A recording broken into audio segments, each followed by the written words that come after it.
Okay, so in this video, I'll be talking about Japan from the era 1450 to 1750. So basically, Japan, even before this era, it was there was this emperor, but his figure was basically symbolic, and the shoguns were the actual ones who actually rule lands. So Japan is basically a whole bunch of islands, right? So if you have all of these islands, it's gonna be very hard to control this island and this island, all of these islands simultaneously because there's just too many islands to control. So Japan was basically ruled by these aristocrats or what you call daimyos. They were like generals.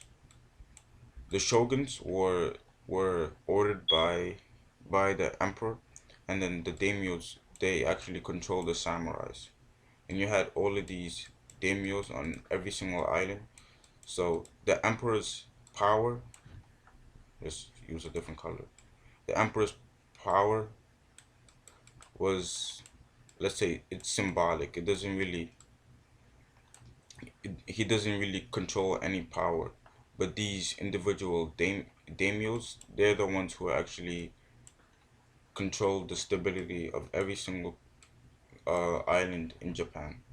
So basically, this these feudal lords they were like they were decentralizing Japan. Like Japan, they're making Japan less unified just because of the fact that each individual island had its own let's its own strong leader, and there was no one centralized leader that governs every single island. And just because of the geography of it, it's really hard to kind of control all of these islands both simultaneously. So what happened? So what happened is that these revolutionary leaders, uh, starting from one of the most revolutionary leaders whose name was Oda Nabuganda. Yeah, I believe his name was Oda Nabuganda. Let me just write it down right here. His name was Oda Nabuganda. Yeah. He was one of the first ones who tried to reunify Japan as one. He he was trying to centralize Japan into one leader, and his name was Oda Nobunaga. Even though Oda Nobunaga tried to, let's say, unify all of these countries, he failed to do so. He wasn't completely able to do so. So his son Tokugawa Ieyasu was accomplished this for him. So after all of this was accomplished, after Oda Nobunaga was basically after after his son, which is Tokugawa Ieyasu, accomplished this, the the the social stratification, like Japan started to. Oh, hello. I think I made a mistake from last time. Toyomati Oda after Oda Nobuganda came Toyomati Hideyoshi, and he also tried to centralize Japan into one centralized leader. But then after that, he wasn't able to fully accomplish it. So his son Tokugawa Ieyasu, he was a successor, and he unified Japan into one, and he appointed himself shogun in 1603. So that's a date. He appointed himself emperor in 1603. So after the Tokugawa shogunate, which lasted from 1603 to 1868, yeah, which lasted from 1603 to 1868, it was basically was also considered the Pax Tokugawa, which means great peace. So, but some some cons of the shogunate shogunate time period was that it really strictly limited the social mobility of classes. And then I should write that right here just so you remember.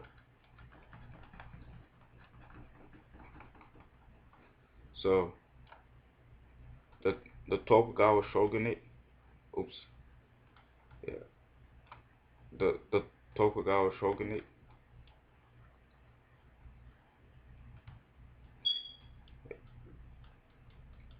the Tokugawa.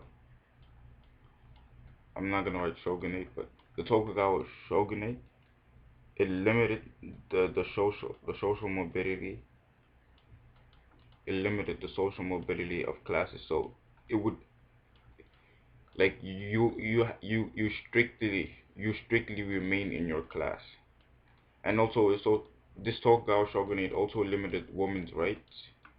Like, women, they had to obey their husbands, or else they would, like, something bad would really happen to them. And then another feature of Japan from the era 1450 to 1750 was that in the era 1450 to 1750 was that Japan, it went it basically went into isolationism all the way up into the 1850s when they actually tried to modernize.